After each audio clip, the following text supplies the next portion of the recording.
Hey there, Mr. Colby Sharp. Greetings from my living room. I'm here with a copy of the winner of the 1959 Newbery Medal, The Witch of Blackbird Pond. Now, this is a loved copy.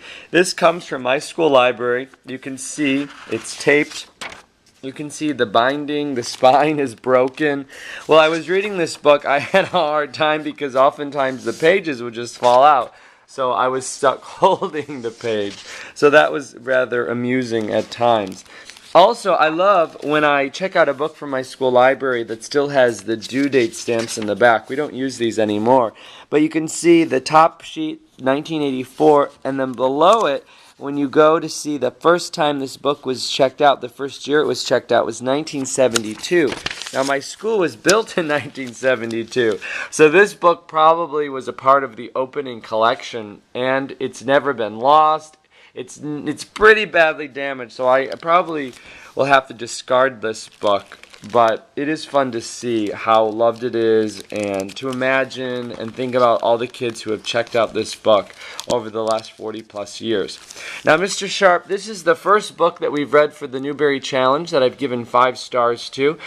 Now, I wish my heart were more in this book right now. I just finished it a few minutes ago, and I only have wonderful things to say about it. But I would much rather talk about the one and only Ivan. I'd much rather talk about Plush Ivan, the real Ivan, and my favorite book of the year, The One and Only Ivan by the wonderful Catherine Applegate.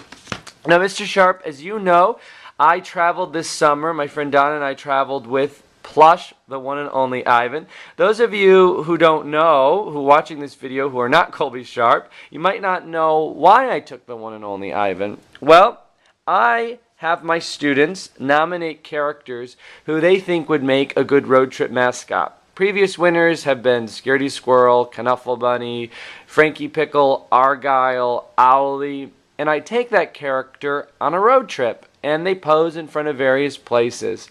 Now, the one and only Ivan won this year's road trip mascot contest. So thank you to the librarians, booksellers, teachers, students who voted for Ivan. I'm so happy that Ivan won because Ivan was the perfect road trip companion. Now, Ivan is a real gorilla who was a resident of Zoo Atlanta for, I believe, the last 18 years. I was lucky enough to visit Zoo Atlanta with Laurel Snyder and my friend Donna, and we were able to take a private tour. We went behind the scenes. We spent about an hour talking to Ivan's trainers.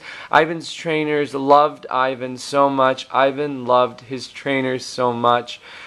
It was really interesting to see the real Ivan. It was hard, though, to separate the real Ivan from the book Ivan. I wanted to go up to Ivan and ask him if he has seen Julia recently, if he knows how little Ruby's doing. I wanted to know about Bob. I wanted to talk a little bit about Stella. But of course, it would have been impossible to do that because A, those characters don't really exist, and B, Ivan can't talk. Now, Ivan, as you know, Mr. Sharp, is an artist. You can see inside of my copy here some photographs of Ivan that Ivan's trainer gave me. Here's Ivan with a paintbrush and the canvas.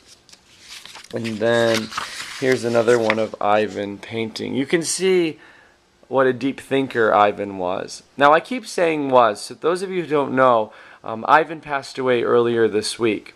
Now, with every class that's come to the library, I've talked about my road trip with Ivan. With grades 3 through 5, I've talked about Ivan passing away. I've had some really interesting responses to that, where my students, especially the students who have read the book, look at me with an expression that says, "Is he kidding? Did that really happen?" Because when I told my students about Ivan, about the trip to meet Ivan, I talked for about 15 minutes before I even hinted at there was a sad part coming to my story. So I think it took many of them by surprise. Some of the things I shared with my students throughout the week were as follows. I talked to them about how smart Ivan was. I told them how interesting it was to observe Ivan eating his lunch. He so carefully peeled his orange. His trainer said that usually if you were to give a gorilla a bag of food, they would tear into it. Not Ivan. Ivan very gently unwrapped his lunch, ate his lunch. You could see he was enjoying it. He kept looking up at us to see what we were doing. He kept making eye contact with his trainer, who again I said loved him so dearly. After about 40 minutes or so of standing on the roof, looking down into Ivan's domain, we went back inside and we had to put on masks. So I showed my students pictures of myself wearing a mask. And it wasn't to protect us, but it was to protect the gorillas. His trainer said that if Ivan were to catch a cold or the gorillas were to catch any type of flu or anything, it would be very hard for them to fight it. So we went through, we were able to see the room that Ivan slept in at nighttime. We were able to see the different things that were in his room, which was really interesting. And then we stood just feet from Ivan. Once we got close enough to Ivan, his trainer put his thumb in paint, and Ivan signed my book for me. So you can see there's Ivan's signature right there, Ivan's thumbprint. And then it's also signed by Catherine. So this is a very, very special copy. I did take it to school today. I don't think I'm going to take it back, though. I think I will just share from here on out a photograph of the signature because I don't want anything to happen to this book. I do believe this is the only, I might be wrong, I believe this is the only copy of the one and only Ivan that's signed by Catherine and by Ivan. I know that Ivan's caretaker had him sign her copy of the one and only Ivan, but I'm not sure if there are any other signed copies. So this is a very, very special thing that I will treasure forever. Now, Mr. Sharp, I am so thankful that Catherine Applegate wrote this book, that she told Ivan's story, that more people are able to keep Ivan alive in their memory because of this book. And I do think it will inspire a lot of people to learn more about Ivan. It's been interesting to read the articles about Ivan, especially the one that was on NPR's website. It was written kind of like an obituary. And to see the comments about people who met Ivan when he was in Washington, they met him growing up, and how much Ivan has touched people's lives.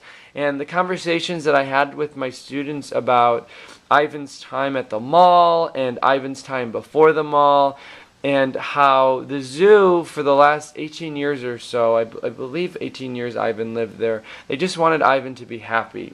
And oftentimes they let Ivan get away with a lot. That if Ivan wanted to sleep in a little bit later, they would let him.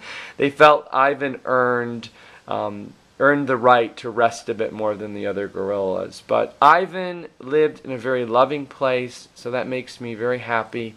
And tomorrow, when I get up, I'm going to go to the post office, and I have 6 copies of the one and only Ivan in this bag that I'm going to mail to people. I bought 3 of them, and a very generous Twitter friend bought the other 3 copies. So I will be mailing these out tomorrow, and I hope the people who receive them will love Ivan's story as much as I do, and will feel inspired to pay it forward and to share this book with as many people as possible. Because the one and only Ivan is a book that I believe everyone needs to read. I'm signing off, Mr. Sharp, because I need to go upload this video.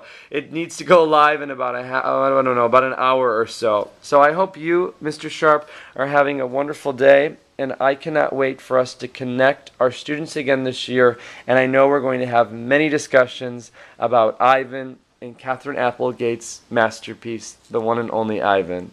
See you later, Mr. Sharp.